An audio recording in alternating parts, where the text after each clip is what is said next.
আসসালামু আলাইকুম। বাংলাদেশ ব্যাংকের ব্যাংকার সিলেকশন কমিটির সদস্যভুক্ত বিভিন্ন ব্যাংক ও আর্থিক প্রতিষ্ঠানের নিম্নবর্ণিত পদসমূহে নিয়োগ বিজ্ঞপ্তি প্রকাশিত হয়েছে 10টি পদের ক্যাটাগরিতে, যেটিতে বিভিন্ন ধরনের শিক্ষাগত যোগ্যতা বাংলাদেশের সকল জেলা থেকে পুরুষ মহিলা উভয় প্রার্থী এটিতে অনলাইনের মাধ্যমে আবেদনটি সম্পন্ন করতে পারবেন। নিয়োগের 1 নম্বর পদটি রয়েছে সিনিয়র অফিসার আইটি, যেটিতে পদের সংখ্যা রয়েছে 36টি।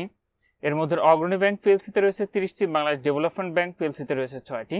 তো নিয়োগের এখানে যে 7 নম্বর যে কলামটি রয়েছে, এখানে আপনারা আপনাদের পদভিত্তিক শিক্ষাগত যোগ্যতা এবং অভিজ্ঞতার বিষয়টি দেখতে পাবেন, সেটি নিয়োগ বিজ্ঞপ্তি থেকে আপনি দেখে নেবেন। 2 নম্বরটি রয়েছে অফিসার আইটি, এমআইএস এবং আইসিটি অফিসার, যেটিতে পদের সংখ্যা রয়েছে 231টি। এর মধ্যে সোনালী ব্যাংক পিএলসিতে রয়েছে 146টি, রূপালী ব্যাংক পিএলসিতে রয়েছে 80টি এবং কর্মসংস্থান ব্যাংকে রয়েছে 5টি। 3 নম্বরটি রয়েছে অ্যাসিস্ট্যান্ট প্রোগ্রামার অথবা সহকারী প্রোগ্রামার, পদের সংখ্যা রয়েছে 28টি।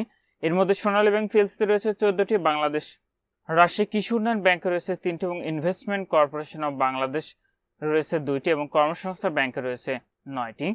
4 নম্বরটি রয়েছে অ্যাসিস্ট্যান্ট ইঞ্জিনিয়ার আইটি অথবা অ্যাসিস্ট্যান্ট মেইনটেন্যান্স ইঞ্জিনিয়ার, পদের সংখ্যা রয়েছে 14টি। এতে সোনালী ব্যাংক পিএলসিতে রয়েছে 12টি এবং বাংলাদেশ কৃষি ব্যাংকে রয়েছে 2টি। 5 নম্বরটি রয়েছে সহকারী সিস্টেম ইঞ্জিনিয়ার, পদের সংখ্যা রয়েছে 3টি। এতে কর্মসংস্থান ব্যাংকে রয়েছে 3টি। 6 নম্বরটি রয়েছে অ্যাসিস্ট্যান্ট ডাটাবেজ অ্যাডমিনিস্ট্রেটর, পদের সংখ্যা রয়েছে 2টি, সোনালী ব্যাংক পিএলসিতে রয়েছে 2টি। 7 নম্বরটি রয়েছে অ্যাসিস্ট্যান্ট সিস্টেম অ্যানালাইসিস্ট, পদের সংখ্যা রয়েছে 2টি, এটিতে নেবে রাজশাহী কৃষি উন্নয়ন ব্যাংকে 2টি। 8 নম্বরটি রয়েছে অ্যাসিস্ট্যান্ট ডাটাবেজ অ্যাডমিনিস্ট্রেটর, পদের সংখ্যা রয়েছে 1টি, রাজশাহী কৃষি উন্নয়ন ব্যাংকের 1টি। 9 নম্বরটি রয়েছে প্রোগ্রামার, পদের সংখ্যা রয়েছে 1টি, এটি আনসার ভিডিবি উন্নয়ন ব্যাংকে 1টি। 10 নম্বরটি রয়েছে ডাটাবেজ অ্যাডমিনিস্ট্রেটর, পদের সংখ্যা রয়েছে 2টি, কর্মসংস্থান ব্যাংকে নেবে 2টি। তো আমি আবারও বলছি, প্রত্যেকটি পদের এখানে যেই 7 নম্বর কলামটি রয়েছে, 7 নম্বর কলামে আপনাদের শিক্ষাগত যোগ্যতা এবং অভিজ্ঞতার বিষয়টি দেওয়া রয়েছে। তো এটিতে আবেদনের ক্ষেত্রে আপনাদের যে বয়স নির্ধারণ করা হয়েছিল সেটি হলো ক্রমিক নং 1 হতে 6 পর্যন্ত প্রার্থীদের বয়সসীমা লাগবে 21 থেকে 32 বছর এবং 7 থেকে 10 নং ক্রমিক পর্যন্ত প্রার্থীর বয়সসীমা লাগবে সর্বোচ্চ 35 বছর। বয়সটি বের করবেন 1 এপ্রিল 2026 খ্রিস্টাব্দ তারিখে।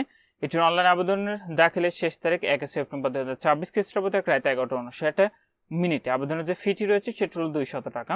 এখানে যে ওয়েবসাইটের ঠিকানাটি দেখতে পাচ্ছেন, এখান থেকে অনলাইনের মাধ্যমে আবেদনটি সম্পন্ন করতে হবে। ইতিপূর্বে যারা নিবন্ধনকৃত প্রার্থী রয়েছেন, আপনার সিভি আইডেন্টিফিকেশন নাম্বার পাসওয়ার্ডটি দিয়ে আপনি আপনার প্রোফাইলে লগ ইন করে আপনি নির্ধারিত আবেদনটি কিন্তু সম্পন্ন করতে পারবেন।